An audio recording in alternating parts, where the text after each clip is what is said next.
Hey guys, madaling araw pa nga lang ay maaga kaming bumiyahe dahil pupunta nga kami ngayon ng Bataan. Dahil summer na at magkakaroon kami ng company outing, itignan nga namin kung maganda ba ang paliguan doon. Inoffer lang din kasi to sa amin ng client namin kung kaya't naman gumora na kami. So ayan kami lang, ate, kuya ko. Yan, mga bata, kasi nga, titignan lang talaga namin kung okay ba doon. At the same time, makapasyal na rin. Ayan, nakapasyal na naman ang babae. At ayan guys, habang nasa biyahe nga kami at malaylay pang aming destination, ayan na, sumikat na po si Haring Araw. Ang ganda ng sunrise guys, so ipakita ko sa inyo. Tignan nyo naman kung gaano siya ka-perfect. Wow, ang ganda, diba? So, wala lang, ang ganda lang ng buhay. Life is so beautiful. Super nice, diba? Panibagong umaga, panibagong pag-asa. Huy! Minsan OA talaga ako pero tignan nyo naman. Humahalik sa kalangitan. Ang ganda ng sunrise. Tignan nyo guys. Oo, panis. Papunta kami ngayon ng Bataan. Tapos ayan yun guys. Ito talaga yung gusto ko kapag bumabiyahe, lalo na pagpapuntang probinsya or something na malayo dito sa Manila. Kasi ang gaganda ng view, nakaka-relax talaga kasi nakakakita ka ng magagandang tanawin. Bukod sa akin, charis! Ganun. At habang nasa biyahe nga, nagkape muna kami dyan para naman mainitan ang aming sikmura dahil nga sobrang aga naming umalis kanina, hindi na kami nakapag-almusal pa. Tapos ganito yung view ko guys, so sunrise, diba? Ang ganda. So aesthetic, maaliwalas na kapaligiran, fresh na hangin, at malayo sa pollution. Minsan nga gusto ko nalang mamundok para ganito yung nakikita ko everyday, parang lagi kang merong peace of mind. Huy, sana all peace of mind, kagaya nila kuya dyan na nakabike, tignan nyo naman, healthy living, dinadama lang ang kapreskuhan ng hangin at ang ganda ng nature. Ang sarap talaga sa feeling kapag nakakalabas ka ng Manila, sa mga view pa lang na nakikita mo sa daan ay panalo na talaga. May overlooking view pa nga kaming nadaanan dyan, yung tipong nasa taas ka, tanaw na tanaw mo talaga, lake siya or dagat ba yun, basta ganun, hindi na lang kami bumaba. Kasi baka maubos pa yung oras namin kakapicture, alam nyo naman ako. Ayan o, kung makikita nyo naman. At syempre, perfect talaga yan para sa kagaya ko na mahilig mag-picture-picture. Ang layo pala dito pero hindi ko ramdam kasi tuloy-tuloy lang yung biyahe namin kasi halos wala nga kaming makasabay na sasakyan. At tignan nyo naman ako dyan, nag-feel the moment na lang ako, nakatingin na lang sa bintana habang hinihintay yung destination na pupuntahan namin. Nadaan rin pala kami dun sa private pool ng client namin, kaya yung daan dito, tignan nyo naman, ang cute. Tapat-tapat yung mga puno at saka hindi siya mainit kasi lilim siya. Ang ganda lang ng pagtanim ng mga puno dito kasi parang kuweba yung dinadaanan mo. Paglabas namin dito guys, nasa Encantadia na kami. Huy, charot! Unexpected talaga yung pagpunta namin dito kasi nga ang alam ko dun lang kami pupunta sa beach na titignan namin for the outing. Pero yung client namin, dinaan nga kami dito sa Anvaya Cove. Isa itong beach and nature club na kung saan makakapasok ka lang kapag ka member or meron kang nabiling property dito. I think yung membership fee pa lang dito hindi bababa ng 8 million. So iba pa yung rate pagka bumili ka ng properties. Diba kavogs? Sinampala naman ako ng kahirapan guys. Hindi ko nga rin alam kung paano kami nakapasok dito. Siguro pwede naman magpabisita kaso limitado lang yung pwedeng ipasok. Ganun. Pumasok na nga kami dito sa Anvaya Cove at grabe yung daan dito, para kami nagra-roller coaster. Sigsag siya guys. Medyo mahaba-haba rin yung babaybayin mo bago ka makarating doon sa pinaka-lounge area nila. Actually, iba nga dito, kinat ko na lang kasi ang haba talaga ng daanan dito. May nakita pa nga kami dyan na nagde-drive ng golf car. Ayan o. Kasi hindi lang ito beach and nature club guys. Meron din sila dito ang golf club and sports club. Para sa mga mahilig dyan mag-golf or di kaya ano pang klaseng activities na trip nyo. Ayan. At meron kayong pangbili ng property. Yan guys, i-contact nyo na itong Anvaya Cove. Ayan, nandito na lahat. Isa itong country club. Matatagpuan dito sa Morong, Bataan.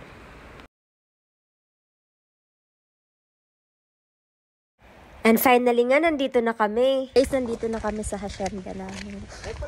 May sand!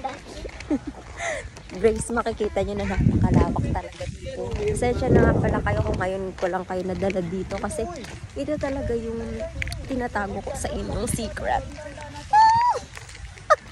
Ayan guys, napakalawak. Mag-enjoy kayo sa aking hacienda. Ayan. Ilang hectare ba ito? Nakalimutan ko na kasi yung binili ko ito. Medyo matagal na panahon na.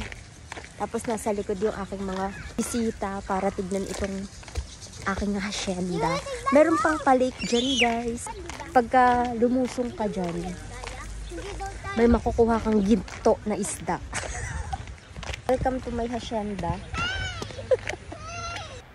Andito na nga kami at dito na nga yung kanilang lounge area. At dito katabi ko si Madam. Ayun, nasa likod ko ang dahilan kung bakit kami nandito ngayon. Medyo mahihain siya sa camera at nahiya rin ako isama siya sa video. Pero ayan kami, naglalakad na kami dyan sa entrada pa lang nila guys. Yung ang ganda ng lake nila dito tapos bigla pa lang may natutulog na crocodile.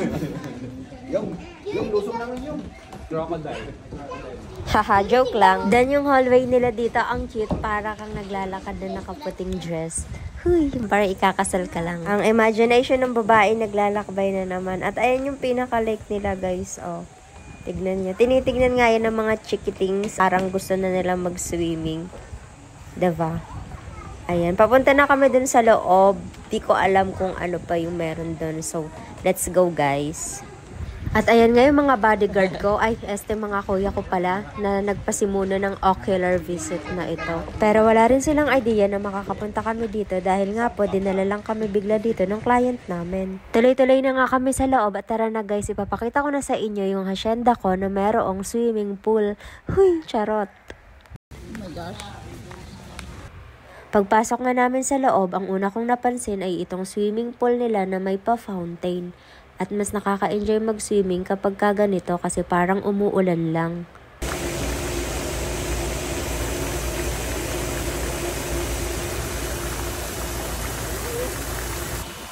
Dito naman po sa area na yan, yung swimming pool, jacuzzi pool daw po yan na kung saan dyan ka mag-relax. Design for relaxation and hydrotherapy. Ganun. So, pagka gusto nyo ma-relax at like nyo yung heated water, yan, dyan kayo tumambay. Parang hot tub, ganun.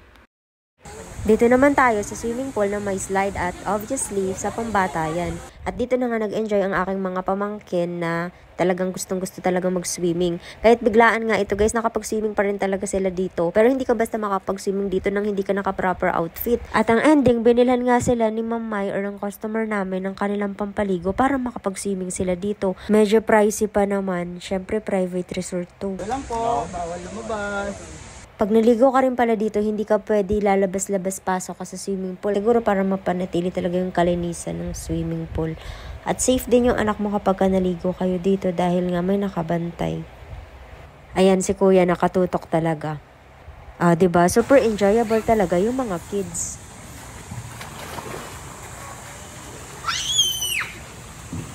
Yoko na nga. So guys, ayan. Inabutan na nga kami ng tanghali at kakain daw muna kami pero sa totoo lang hindi pa naman kami nagugutom kasi nga mas nag-e-enjoy kami sa kagandahan ng view dito. Pero dahil food is life, let's eat! Meron kaming pansit, tempura, tinolang manok, barbecue at iba pa. Nakakatuwa rin itong kanilang pa-candlelight, ang romantic lang. May romantic sounds din yan kaso enough ko dahil baka ma-copyright. Pagkatapos nga namin kumain ay sumakay kami sa service na yan. Nakalimutan ko lang yung tawag dyan. Pinapaharap ko pa nga si ate kasi video. Pero sobrang lakas ng hangin, halos slip pa rin ako dyan. Ang katabi ko nga dito si Kuya Randy nagre-reklamo, busog na busog daw siya. Tapos ayan, kanya-kanyang video na kami dahil ang ganda ng view habang nakasakay ka dito. Hindi ko lang mabidyohan ng maayos dahil ewan ko ba. Nakaka-enjoy sumakay dito kasi para na rin akong sumasakay ng rides at nakikita mo pa yung kagandahan ng view. Ang sarap pa ng hangin.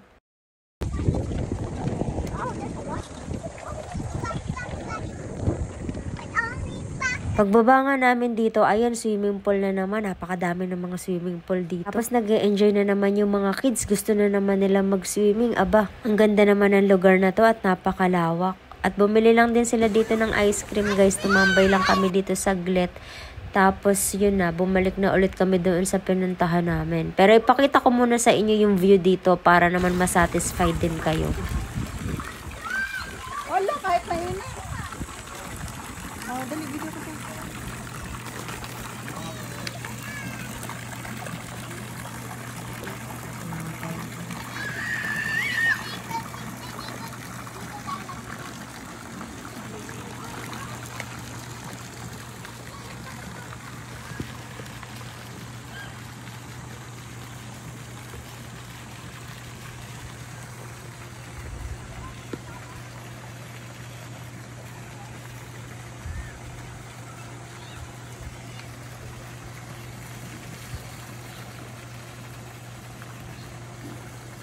Ayan, napakita ko na sa inyo lahat at medyo nalibot na rin naman natin so far.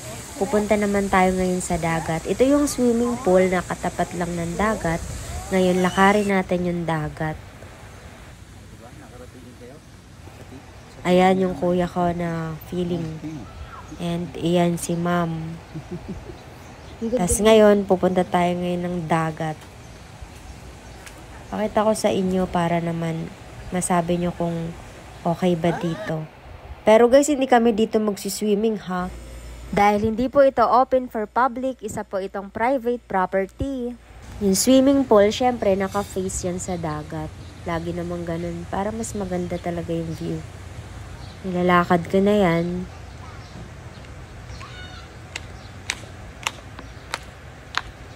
Tapos dito makikita nyo talaga na wow.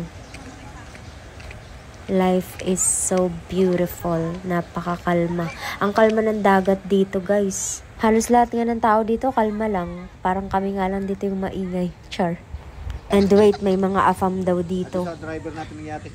I-upload nyo na yan para makita naman ng mga naghahanap ng afam. Nandito lang kami. Alam mo. Anong ka po? Anong bansa ka po ba, sir? Ilaan mo. Secret. Orte nyo ayaw pa sa camera.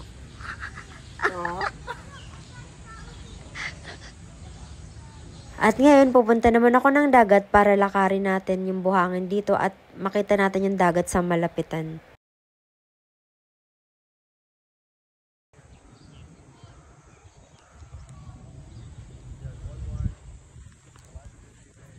Naglakad-lakad tayo sa beach. Dahil naboboring ako kaya maglalakad-lakad ako dito sa beach. Ito yung beach ko guys na hindi ko pa na ipapakita sa inyo. Ayan. Nakaka-relax talaga. It's amazing place. And pag stress ka, sarap pumunta dito. Ang pino nga ng buhangin at naglakad na rin ako dyan na nakapaa para naman feel na feel ko.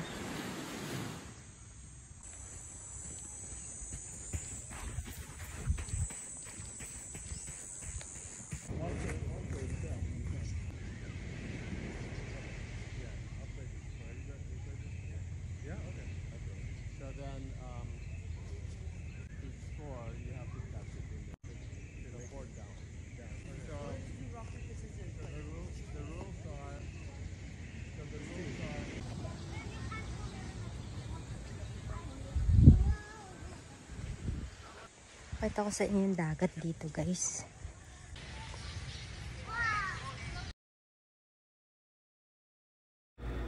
Ayan siya. The view is viewing. Char. Pero ang ganda talaga, in fairness. Lakad-lakad tayo para naman kahit di tayo nakapag-swimming, nakapaglakad tayo dito sa beach.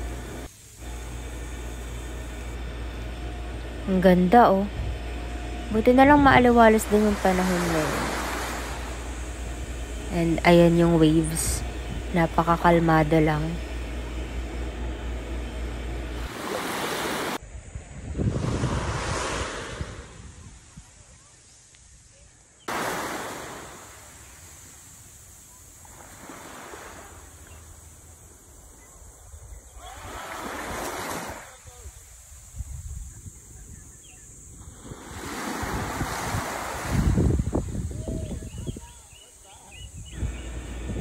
So, I think naipakita ko na sa inyo yung aming unexpected na gala dito. And thank you guys for watching. At summer na, mag-swimming na rin kayo.